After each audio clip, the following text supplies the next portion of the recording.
강인이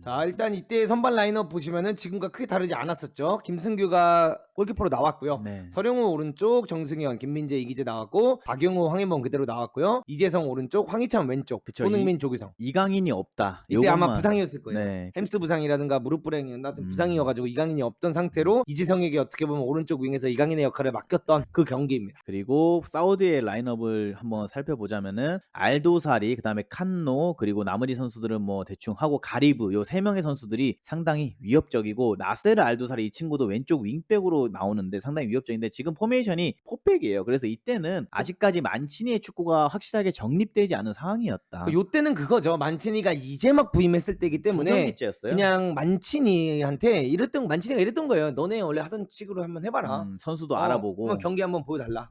요거거든요. 네. 그렇기 때문에 요때의 경기력이 지금으로 이어지진 절대 않을 거고 네. 사우디가 더 강한 부분이 있을 거다. 허나 어쨌든 간에 전술적으로 좀 달라졌지만 좀 요때 어떤 것들이 좋았는지 좀 바라보면 좋지 않을까 해서 한번 준비해 봤습니다. 박용우가 이런 자리에 들어가가지고 현재 빌드업 시스템 가져가면서 황인범 살짝 내려와 있고 손흥민이랑 조기성이 투톱으로 나오고 있는 느낌 나오죠.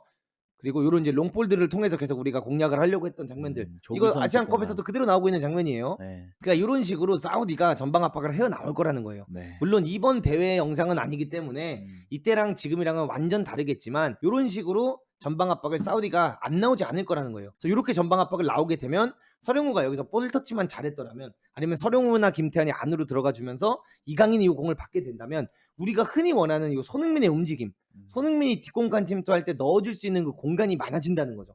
그렇기 때문에 우리나라가 사우디랑 경기를 하게 된다면 우리나라가 저는 이길 가능성이 더 높다라고 생각을 해요. 별로 불안하진 않아요. 자, 우리가 끊고 나갈 때, 근데 소니가 이날 경기도 보시면 느낄 수 있는 게 좀 많이 내려와 있죠. 자, 스로인 알다우사리. 그래서 이런 기본적인 개인 능력이 좋은 팀이에요. 네. 그리고 이렇게 이제 됐을 때 아마 이 친구가 알나스르에서 뛰는 친구일 거야. 알아흘리에서 뛰는데 가리브라는 선수입니다. 얘 잘해요. 네. 그래서 요런 이제 찬스들이 나오게 되면 위험적인 장면이 나오고, 방금 이 오른쪽 윙백이 잡았을 때 크로스 올리는데 이 친구가 이번 대회에서 얼리 크로스 굉장히 잘 올리는 친구거든요. 그래서 위험합니다, 저 친구. 그래서 이 친구가 이제 알다우사리. 네, 네이마르랑 같은 팀에서 뛰고 있습니다. 굉장히 잘하는 알다우사리. 그래서 칸노 이 친구 있고요. 그래서 이런 중원 싸움이 굉장히 거칠 거라고 생각이 돼요. 어떻게 보면 여기도 3 미드필더를 쓰기 때문에 네. 5-3-2 느낌으로 나오잖아요, 약간. 네. 그래서 굉장히 3 미드필더들이 압박을 강하게 나올 거라서 이 중원 싸움이 굉장히 중요해지지 않을까. 조규성. 아쉬웠던 슈팅이네요. 네. 그래서 요런 장면들이 많이 나올 수 있다는 겁니다. 지금 라인이 꽤 높잖아요. 그러니까 네. 이때 축구랑 지금 축구는 다르지만 우리나라가 이런 하프 스페이스에서 이재성이라든가 황인범이 돌아서게 된다면 지금 조규성이 뛰고 손흥민이 뛰고 여기서 만약에 이강인이 이렇게 들어가는 장면이 나온다고 했을 때 요런 오픈 찬스들이 우리나라에게 많이 나타날 수 있는 경기가 될 거다 분명히. 그리고 요런 경기가 된다면 우리나라가 득점할 수 있는 기회는 더 많아질 수밖에 없다. 그래서 지금까지 우리가 조 예선을 치렀던 경기 향상과 굉장히 다른 거죠. 상대가 나올 거니까. 네. 이제 내려앉아 있지 않고 우리나라랑 맞대응을 칠 거다라는 걸 좀 알 수 있죠. 근데 이때 사우디를 기억해 보면은 그렇게까지 막 위협적이다는 느낌은 많이 안 들긴 했어요. 그렇지. 아직까지 만치니 축구가 완벽하게 녹아들지 않았어 가지고. 칸노. 이 선수가 확실히 잘해요, 칸노. 이 선수가 사이드에 갈라주는 킥이 상당히 좋고 미드필드에서 나름 좀 중심 잡아주는 선수입니다. 자, 김민재 땅, 이재성 나가고 서령우, 이재성 또 띄워주고. 요런 장면 많이 나올 수 있다라는 겁니다. 방금 이 장면. 뒷공간. 저는 요런 장면 진짜 많이 나올 수 있다고 봐요. 이번 대한민국 대 사우디 경기에서 요런 장면들 진짜 많이 나올 수 있다. 근데 저게 소니한테 두세 번만 오면은 한 골이거든요. 그렇죠. 이번 대회에서 어떻게 보면 우리나라가 굉장히 많이 맞이하고 있는 장면이거든요. 지금 보시면 아시겠지만 여기서 한 번에 긴 킥이 나와요. 네. 근데 우리나라가 지금 이번 대회에서도 보고 이런 거 보면은 전방 압박을 애매하게 안 해요. 전방 압박을 애매하게 안 하는데 그렇다고 해서 라인이 잘 돼 있는 것도 아닙니다. 네. 그리고 이런 데서 이렇게 길게 킥이 들어왔을 때 요런 애매한 스페이스에 공이 들어가면 사실 지금은 그냥 어떻게 보면 그냥 둘의 커뮤니케이션이 잘못된 부분이었잖아요. 네. 정승현은 김승규가 나와주길 바라고 김승규는 정승현이 처리해주길 바랬는데, 사실 김민재가 만약에 딸려나간 상황에서 이 선수들이 이렇게 뒷공간 뛸 때 이런 장면들이 많이 나오긴 나온다는 거죠. 그쵸. 위험한 상황이 생긴다. 위험한 장면들이 많이 나올 거다라고 전 생각을 합니다. 써니, 황인범, 써니 이거 보세요. 요런 장면 많이 나올 거예요. 이렇게 황희찬. 그럼 이렇게 지금 봤을 때 상대 수비가 정돈된 느낌은 아니거든. 네. 그럼 우리가 이만큼 밀고 나갈 수 있는 기회들이 많이 나온다라고 했을 때 우리나라가 찬스를 더 많이 만들 거고, 말레이시아처럼 혹은 요르단처럼 바레인처럼 막 이렇게 완전히 내려앉아 있는 게 아니니까 우리한테 공간이 더 많이 날 거라는 거지. 네. 그럼 우리나라 선수들의 극대화는 더 될 거다. 그쵸.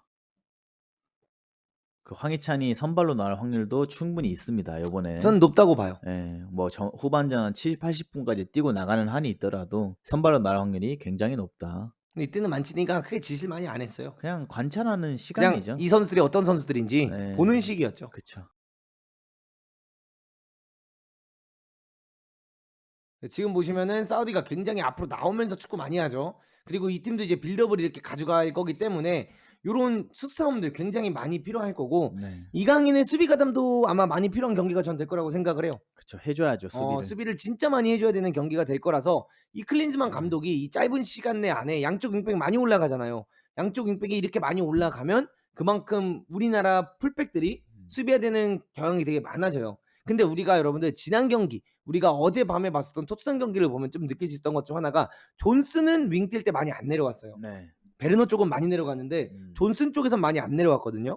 그러면은 존슨이 어떻게 안 내려올 수 있었냐라고 보면은 벤탄쿠르가 어떻게 보면 존슨이 내려오는 걸 막아주면서 벤탄쿠르가 더 수비형 미드필더로서 그쪽에서 도쿠랑 싸워준다든가 네. 아니면 그쪽에서 치고 들어오는 윙어랑 많이 싸워줬어요. 그래서 그런 롤 정리가 필요하다는 거죠. 그쵸. 강인이 프리롤, 강인이가 정말 더 잘하길 바란다면 이재성이나 황인범이 계속해서 올라가는 게 아니라 그들이 남아서 정말 그러니까 이강인이 수비를 덜하고 공격에만 집중할 수 있는 환경을 만들어 줘야 된다. 근데 그거를 만들어 주지 않으면 진짜 위험한 경기가 될 거다. 그쵸. 교통 정리가 안 되면은 또 비슷한 경기가 될 거예요. 그리고 이때 우리나라는 클린스만이 부임한 지 벌써 한 6개월 정도가 흐른 시간이라 어느 정도 클린스만의 축구가 나오던 시점이거든요. 이런 식으로 전방 압박에 치고 나올 거라는 거예요. 네. 사우디가 여러분들 물러서 있지 않을 겁니다. 지금 보시면 압박 체제 나쁘지 않아요. 굉장히 좋아요. 그래서 이렇게 전방 압박을 치고 나왔을 때 우리가 이거를 어떻게 공격을 해낼 것이냐, 이런 거를 제대로 만들어내지 못하면 반대로 사우디가 밀고 나오는 그런 장면들을 우리가 많이 보게 될 거라는 겁니다, 이번 경기. 그래서 이런 기술들이 있는 친구들이고, 알다우사리 같은 경우가 공격형 미드필더이고 뭐 어떻게 보면 프리롤인데 이 친구가 은근히 이렇게 왼쪽으로 내려와서 많이 뛰어요. 그래서 여기서 공격이 진행되고 우리가 이강인으로 공격을 많이 힘을 쏜다고 했을 때 이제 중요한 것 중 하나가 진짜 황인범이나 박용우, 이재성을 통해서 요 공간을 메꿔주지 않는다면 태환이 형이 싸워야 되는 상대가 혼자 너무 많아질 수 있다라는 그쵸. 거죠. 알다우사르도 잡아야 되고 네. 윙백도 잡아야 되고. 그렇기 때문에 이 사우디전에서 가장 중요한 것 중 하나는 저런 부분이 될 거다. 네. 어떻게 우리가 이강인을 공격적으로만 쓸 거고 공격하는데 모든 에너지를 쓰게 만드는 것과 동시에 이강인이 그럼 수비를 덜 해도 되는 상황을 어떻게 만들어 줄 것이냐. 저는 이게 제일 중요하다고 생각을 합니다. 그래서 맞다이가 될 것 같아요, 저는. 네, 재밌는 경기가 될 거예요. 근데 우리나라가 선수 퀄리티로 이길 것 같아. 근데 선제골 먹으면 좀 쉽지 않을 것 같긴 하는데.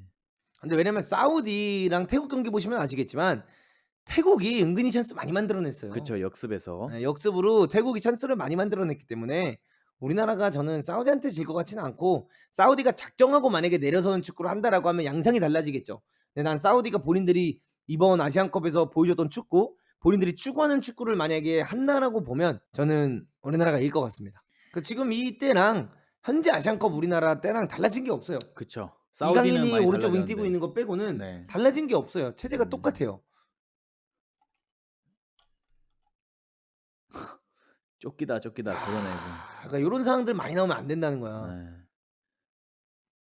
와, 잘 썰어 들어가잖아. 이렇게 알다우사리가 이렇게 들어가 있고 네. 썰고 들어가면서 패스미스가 났지만 이런 위험한 장면들을 만들 수 있는 능력적인 선수들이 있다는 거죠. 네.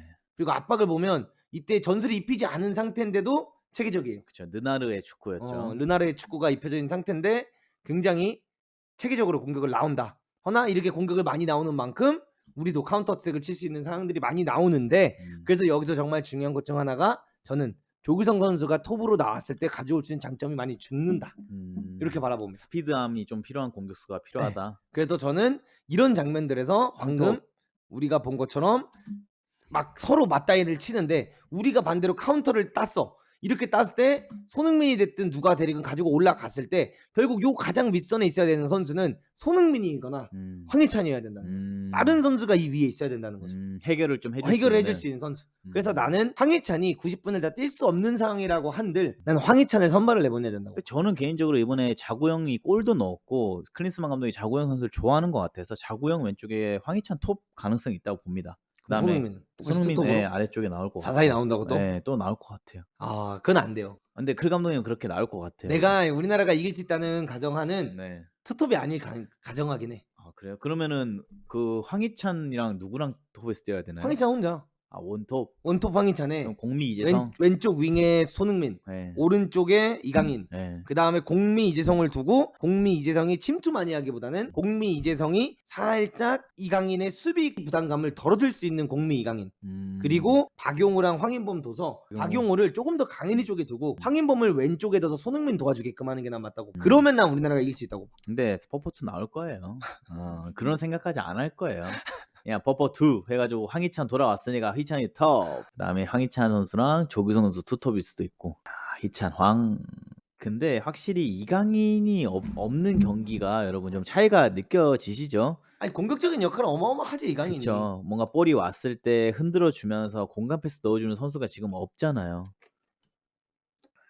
자, 이런 거 잘리면 위험하다는 거죠.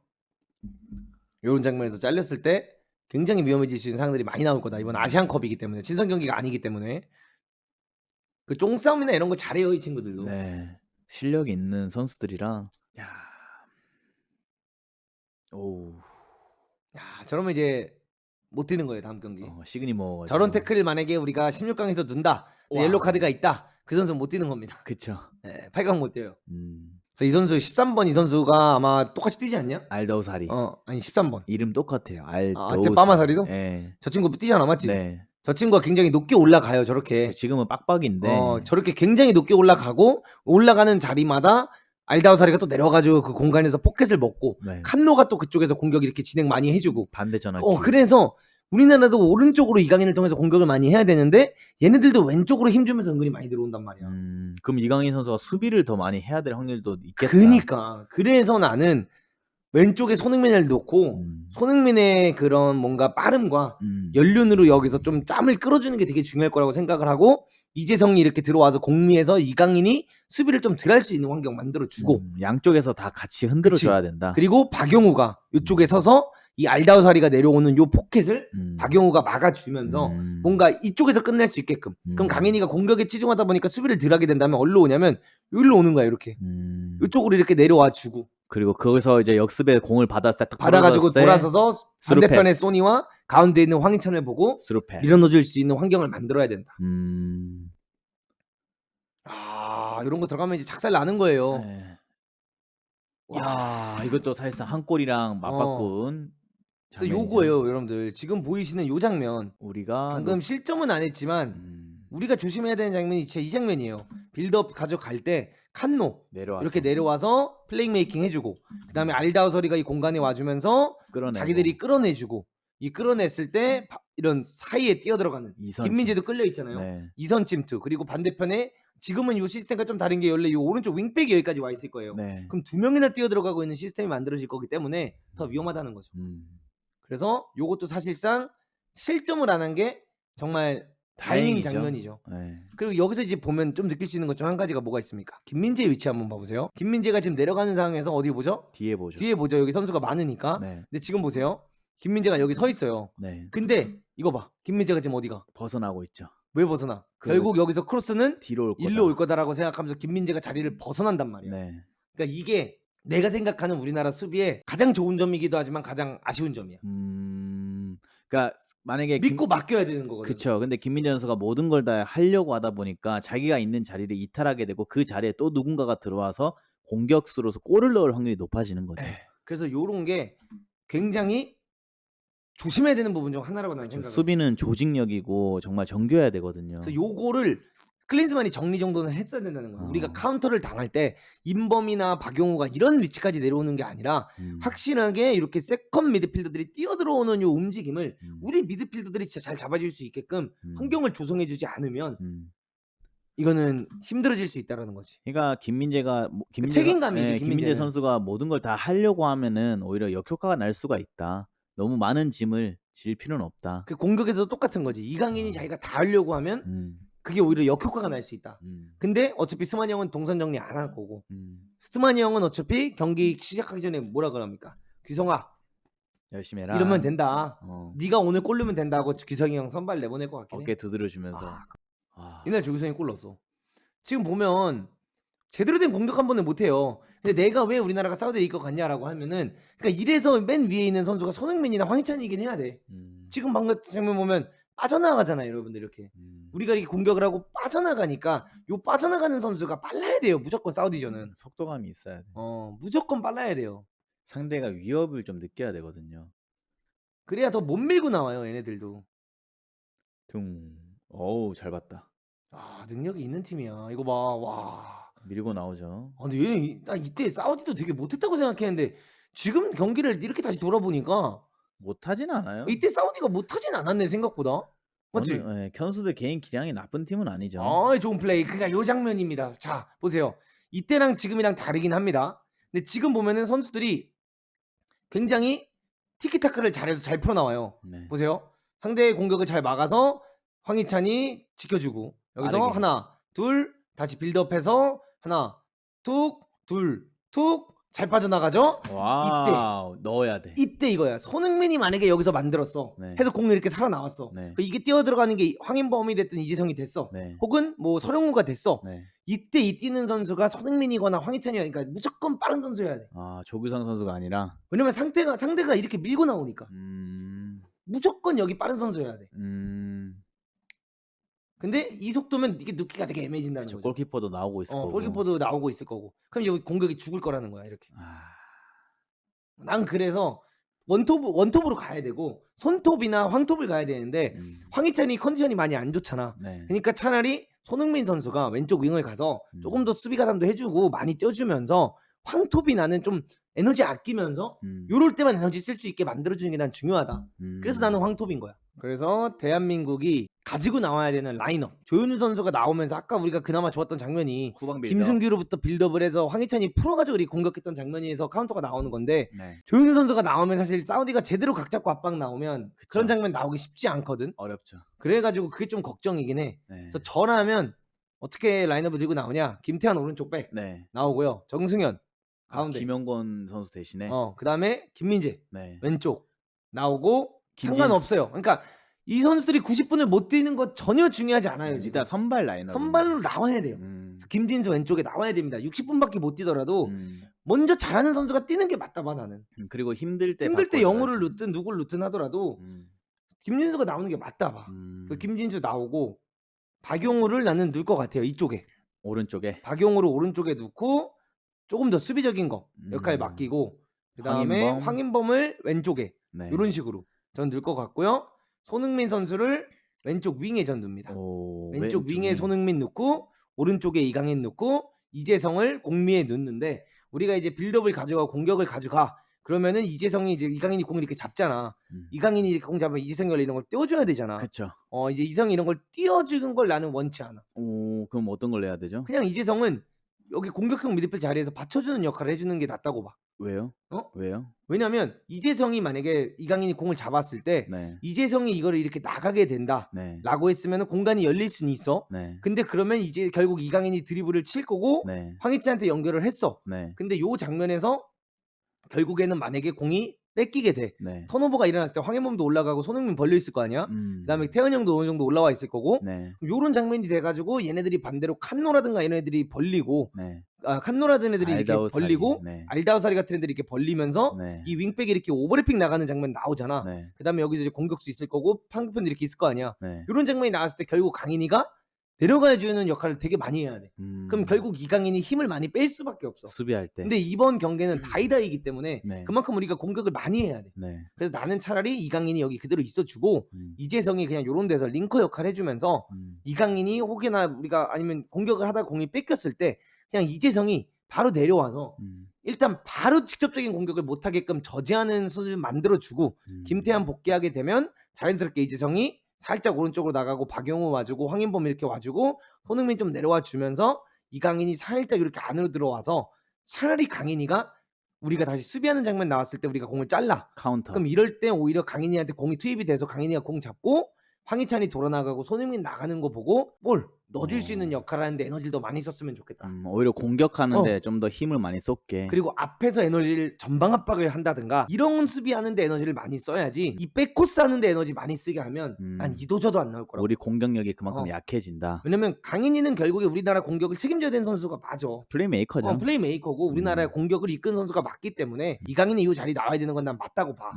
근데 이재성이 너무 많이 침투니까 아예 하지 말라는 건 아니겠지. 네. 근데 이재성도 올라가고 김태환도 올라가면 이 공간을 박용우랑 정승현이 절대 메꿀 수가 없다는 거고 이 공간이 메꿔야 되는 걸 강인이가 어쩔 수 없이 내려오게 된다면 체력도 빠질 거고 공격에 집중도 못 할 거고 그쵸. 그냥 힘들어진다. 근데 우리 지금 황희찬 선수가 톱으로 들어가고 손흥민 선수가 왼쪽에 있는데 우리나라 공격 패턴 중에 또 하나가 이강인이 안으로 치고 올리는 크로스를 누가 받아 먹어야 되죠? 시찬이 형. 머리로? 얘네들 라인을 이렇게 구축하고 있는 게 아니잖아. 네. 이렇게 아예 내려가지고 사우디가 현재까지 축구한 거 보면 네. 5백 만들어가지고 이렇게까지 기다리지 않아 낮게. 네. 그럼 이럴 때는 사실 시찬이 형이나 이런 거보다 조규성이 헤딩을 해야 되는 게 맞지. 네. 근데 사실 우리가 이렇게 열린 경기라고 봤을 때는 네. 상대 이렇게 압박 나오면 얘네들이 이런 선에 서 있을 거란 말이야. 그럼 이런 선이라고 하면 사실상 크로스가 이렇게 강인이가 여기서 올려도 네. 이건 뛰어들어가면서 박을 수 있는 헤딩의 양질이라는 거지. 왜냐하면 지난 경기 때 크로스 정말 많이 올렸잖아요. 근데 크로스에 의한 골이 거의 없었다라고 보시면 되는데 그렇지. 이번 경기도 무지성 크로스가 많을 확률이 상당히 높아요. 이랬을 때 이강인 선수가 딱 올려줬을 때 뭔가 공중볼 경합을 가져가기에는 좀 황희찬 선수보다는 조규성 선수가 낫다라는 생각이 드는데 조규성 선수가 이번 대회 솔직히 공중볼 경합에서 많이 이겨내는 모습을 보여주진 못하고 있어요. 그러니까 약간 PSG에서 비티니아가 골 넣듯이 크로스 형태를 바꿔야죠. 그리고 홍은민이 안으로 똑같이 들어가줘서 황희찬이랑 공격 진행되면 김진수는 짬이 좋기 때문에 이거 나가서 김진수가 여기서 받을 수도 있고 그럼 김진수가 여기서 공 만약에 반대 전환되는 거 받았다라고 했을 때 황인범이 도와주면서 김진수가 황인범 주고 본인이 다시 나가면서 이럴 때 롤링아웃 할 때 손흥민이 공 받으면 중거리 칭도 가능. 아니면은 요번에 제가 크로스 그렇게 많이 올렸는데 정말 좋은 장면이 하나 나왔죠. 오영규가 잘라 먹으면서 페널티킥 얻었던 장면인데 낮고 빠르게 앞쪽 파포스 보고 올리는 크로스를 많이 해줘야 되고 황희찬이 그 자리에 항상 크로스 할 때마다 잘라줘야 될 것 같아요. 그리고 이제 가장 중요한 것 중 하나는 우리가 경기를 지고 있어. 네. 그리고 지고 있고 만약에 진짜 어떻게든 동점골 넣어야 될 때 차라리 그럴 때 정승현이나 김민재가 공 밟고 있으면 상대가 전방 압박을 나오면 반대편에서 그냥 길게 때리고 조희성 선수가 이제 진짜 자기가 원했던 것처럼 뒤에 서 있다가 앞으로 잘라 들어오면서 헤딩을 이렇게 따주는 요런 거를 할 때 벤치에서 오히려 조규성이 들어오면 난 훨씬 더 빛날 것 같아. 조규성도. 그럼 우리 오영규 선수는 안 들어가나요? 형규? 네. 못 들어오죠. 밖에서 또 운동장 뛰어야 되나? 그래서 오영규 오영규는 어떻게 돼? 감독님 이제 진환이 형이 PK 만들었는데요. 감독님 휘찬이 형 복귀하고 최대 피해자가 오영규잖아. 시찬이 형이 복귀했기 때문에 형규야 들어가 있어. 아니 같은 스타일인데. 감독님 저 진환이 형이 PK 만들었는데 희찬이 돌아왔잖아. 들어가 있어. 이거죠. 어쩔 수 없어요. 그러니까 좋은 선수인데 어쩔 수 없어. 이게 우리가 만약에 지고 있거나 높이가 필요할 때 조규성을 써야지 오영규 쓸 수는 없잖아. 그쵸. 진짜. 네, 그럼 이제 이렇게 되면 오영규는 끝났나요 이번 대회? 감독님. 예 알겠습니다. 감독님. 예 알겠습니다. 야 이거 간절함이. 감독님. 예 알겠습니다. 어쩔 수 없다. 갑자기 마음 아파. PK까지 만들고 흥민이 형이랑 셀레브레이션까지 했는데 이제 더 이상 못 볼 수도 있다는 게. 네, 어쩔 수 없다. 이 부분 말씀드리고 있습니다.